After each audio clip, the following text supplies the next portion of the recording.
Traditional medicine in Africa has been used for thousands of years and is still highly prevalent in South Africa today.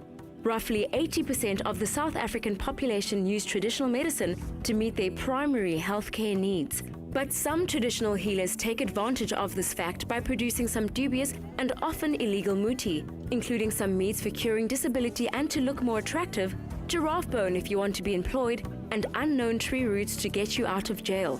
But these traditional remedies are few and far between. Medicinal plants have been used for centuries, many of which are recognized as the basis for critical human health benefits.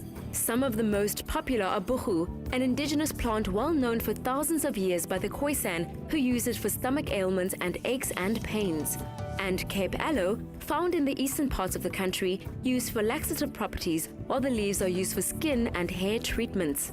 But now an indigenous South African plant called Scaletium tortuosum, used for centuries by the San as a medicine, stress reliever and mood enhancer, has made its debut in a high-profile international medical journal. In a recent study conducted by UCT, the substance proved to regulate the anxiety of 16 test subjects. Doctor and botanist Nigel Gericke is the man behind Zembrin, the pill form of the plant extract, who has spent 18 years trying to validate the indigenous knowledge of the San people with science. South Africa is home to thousands of plant species, each an industry for useful chemical compounds. Could traditional plant remedies be the future of South African pharmacology?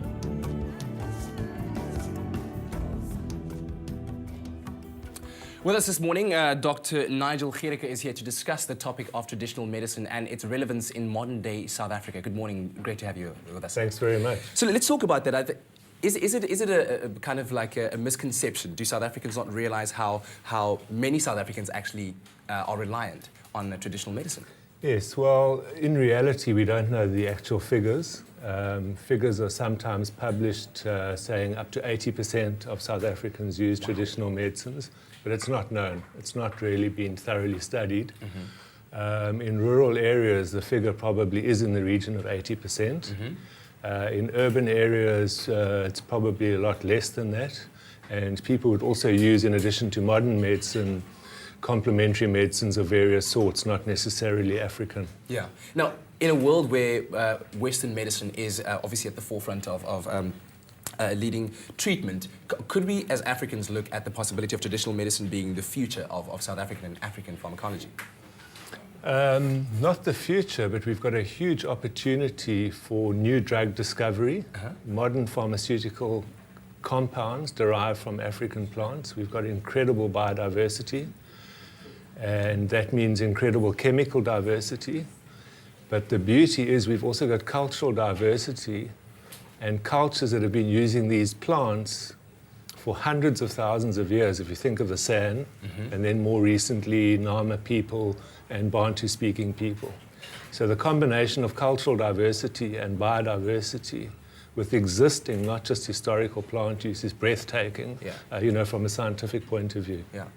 Are the benefits comparative on any level? I mean, can one say outright, Western medicine's better, it's been scientifically researched, this amount of hours got into it, whereas on the traditional medicine side of things, we rely on old tales from our forefathers and our grandparents that kind of plant will treat this?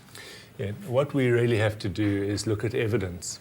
And from a scientific point of view, unfortunately, very, very few, not just South African, but African medicinal plants have been studied in any depth at all. But there's certainly the potential. And a couple of South African plants, one being devil's claw, Harpagophytum procumbens, has been thoroughly studied as an anti-inflammatory in Europe and is extremely popular there. Standardized plant extracts. And the other one is a South African Pelargonium pseudoides, studied by a German company, with multiple clinical trials showing efficacy in upper and lower respiratory tract infections, including in children.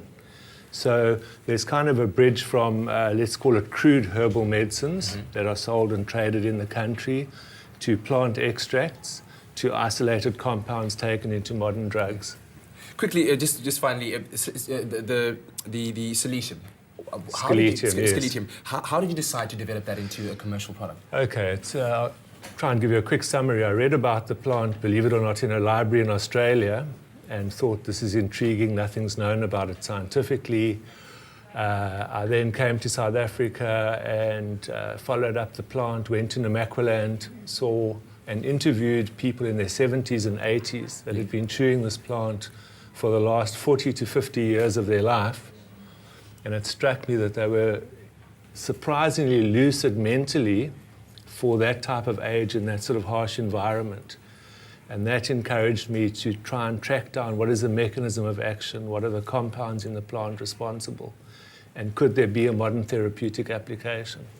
Wow, fantastic. Well, I hope that we can see a future where we can rely on our own expertise that have been built up over the years. Dr. Nigel, thank you very much for joining us this morning. Okay, thanks very much. Very interesting topic to explore, traditional medicine as it is, Traditional Medicine Week. I don't know, Ilana, what about you? Would you ever consider using traditional medicine?